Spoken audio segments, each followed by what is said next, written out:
back to Balabas Gist, my people. They say don't find any jail inside Anambra. I tell una say this thing wey Soludo do for Anambra concerning native doctor. E get some people wey in the sweet. In fact, in the sweet me sef wey dey talk. My people, let me tell you something. If you come for Igbo land today, you see young boys go to their house, they not have agwo, they not have agwo, they not have this one, they not. Nobody believe in working like how we save ourselves after the war in Igbo land again. It's quick money.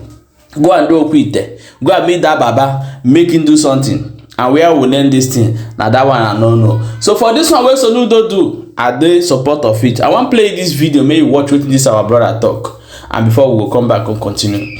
In other hand, though, we can hear say all these bandits, all these Boko Haram where they see for north, especially the one where the sponsor come for east now, where they cause insecurity. Now government, now then send them come. This video I go play you now, you go hear them. So for that, I'm calling this government of Tinubu and Nigeria should release them and they call immediately. Now I want to play you this video, may you watch before we come back and continue. Watch this full video. Hey, as in Kambule kene we bujelu governor na Anambra State bu governor Chukwuma Charles Soludo professor Nwambafo. Iye na ndị mmadụ egwu na nke ikpeazụ a. Ese na ewu dibia. Nwanne bịa gosi governor ife na agwọ. Owo hojo si ya wura dibia wo ife ọjọọ. Ọsọ oge mere eze nwaanyị no ese na agwọ akpọ ego ewo afụ n'anya. At least for the past 1 week, they very day jolo. When you feel the kabia kai me oki buli kabia kai me oki nwego na Facebook. Ejide umu ani igba umu Anambra we rasasia hoboro. Hana afotazi na etu na yesi we me we nwego mgbe ije kwuru mmadụ ọgwọ ọrụ ọgwụ. Ife anyị na-afụzi na ani igba Anambra State ebe dị iche iche wana kata eburu mmadụ isi. Kata ebelu mmadụ aka, anakata ebelu mmadụ amụ ya. We berala na asị na eji agwọ ọgwụ.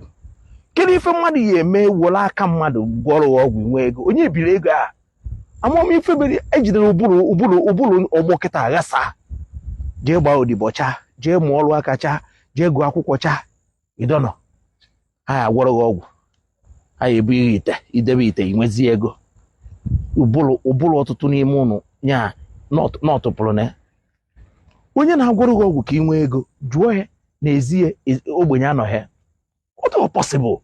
Ogwe gado. If you over ki yele. If you muru ke yalo. If you gulu ke yakowa. Ona ni fa na akọ nekata e mana no kata just whoop anya na this topic. Mana ona ewozi mi we. So I like lemetu your governors we whoop there. You say na agwo bia gosi. Dibia hi fojo.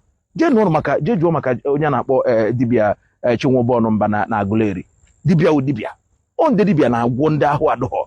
Gụrụ dibia n'oyibo ọkwa dị dọkịnta doctor n'oyibo ọ bụghị ife ọjọọ ọnụ nke ikpeazụ abịazi na-agwazi ụmụ okorobịa ha bịa ka eme ha ka nwee ego onye kpọzielu bọ ya sị ya na-achara ibute ike onye mụọ ọrụ ọmụọ 2 minutes mapụta before you know it ọwụsalụ maka gịrị na-egosi na Facebook ebe ya bịa ka ị nwee ego onye gwa na-enwe na mmadụ ya meghị ka ị nwee ego jee jụọ history ndị kpara ego I'm proud of myself ahụ m onye Nnewi onye Anambra State jee jụọ maka mmadụ ka Dr. Louis Odumegwu Ojukwu ndị kpara ego wee ego ụwa niile na-anụ maka ha ruo taa ijujuo maka ọtụtụ ndị kpara ego na Nnewi ọtụtụ ebe na Anambra ọtụtụ ebe n'Imo Abia Ebonyi Enugu Imo steeti ebe dị iche iche ji iche ke history ndị ego ha wule ewe enweghị onye gwọrọ ọgwụ n'ime ha ị na-agwọ ọgwụ iji ikekwe na ahụ adọghị ije gọrọ ọgwụ ịba mmadụ agha gwọrọ ọgwụ ka ị nwee ego ọha wọkụ ife ịkpọbara ka iyi ele onye ọ na-eje chọọ ife ọya alụ especially kịta ụmụazị Kotonu na asịsịrị be ha ndị Togo anasịgasị ya na ndị nọ into real estate ya ghọta ife a na-ekwu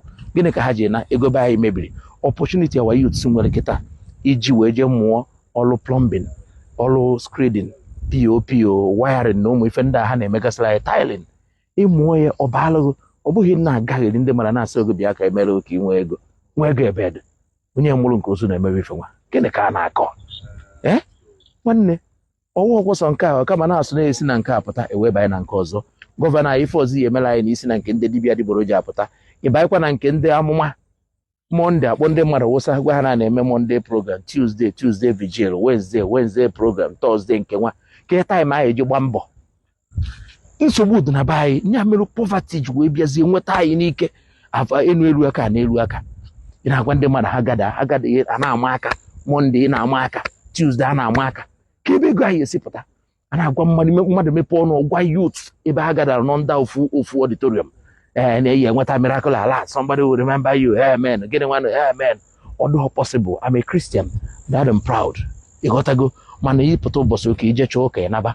Ijere m ụka n'obodo iwe jee for many years. O nwere bishop ya na-akpọ Archbishop Franz Charles. He was my Catholic priest n'ụka na-eje African Catholic Community na Vienna, Austria. Akacha ụka mbọsị ụka Monday, fada ya ejebe ọrụ. Mbọsị ụka aka ụka Monday ojebe ọrụ. Ebe a ka anyị na-aka ụka sịrị our Reverend Father before echie bishop. Mbọsị echiri bishop n'ụka na-akpọ Stephen's Platz. Ọkpa ka o ji wee je. Ụkwụ ka o ji wee je ebe echiri bishop. Ọ họpụta ebe a na-akọfụsị akụkọ. Onye na-eje chọọ ife ọhịa alụọ aka mbụkwa na maazị Ifeanyị Nwosu na-echefukwa na ife a na-emere ndị mmadụ na Asaba legend. Ije ebe ahụ were ife nke gị ọrịa isokwa n'ife a na-eme onye fụghị ọsị na-egwu onwe efere ka ọgwụ ego ife onye kpọwara ka ọ ya ele ka m pụtakwụnụ. Yeah, my people, welcome back. As you don't watch that video, I want you to share. Now, I want to play this video. May you hear what this girl talk for you to know that all this thing that is happening in Igbo land today is Funani. It's the government know about it. That's why they are sponsoring all those people to come to Igbo land and carrying our people inside bush and collecting ransom from them. Now, watch the full video. And after watching the video, you will write releasing Nnamdi Kanu and go to Nigeria with the terrorist groups. Watch this video. Man you're talking about is the leader? Is the leader. Did he say his name? Yes, he said his name, something like Katella Ali. Something like Katella Ali. They were just complaining about the government, that the government promising them something during the election. All these fake promises of politics. So they didn't fulfill it. That was what tempted them to be into this bandit of 18 and kidnapping. But what they promised us that, and I asked one of them that, what do you want from the government? They were telling us that what we want is that if the government can fulfill their promises. And I asked them what was their promises. They were saying that shelter. The government promised them to give them hospital, good education. They will pay some of them salaries, something like that, farms and everything. But the government refused. After the election was fulfilled, the government now decided not to fulfill their promises. That was what they've been saying. It's government. So, 7 days in the bush. How were you faring? What were you eating? What were you drinking? We've been drinking dirty water. That is the river water. The water they will bath with the water in the river. They will now give us to drink it. I'm very happy. I thank Allah subhanahu wa ta'ala for rescuing us, because most of my family was the largest members of this thing. Kidnapped this thing. We are the largest, about 16. So when we were there, we were just thinking how our parents were feeling, and because we've even lose hope already that we're going to die. We are not going to see our family. But we thank Allah subhanahu wa ta'ala that we survive and we are here with our family.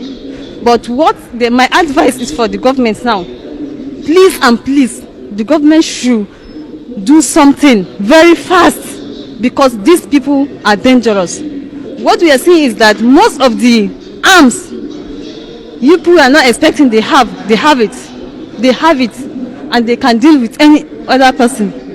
Welcome back to Balaba Gist, my wonderful people. As you watch this video, make sure you share am.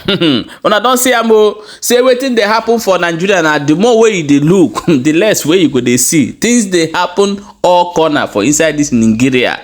Make the listen Nnamdi Kanu and go solve their problem of insecurity and the terrorists wey they create for inside northern Nigeria, where they try to carry come for east now to label say Nnamdi Kanu na dey cause am.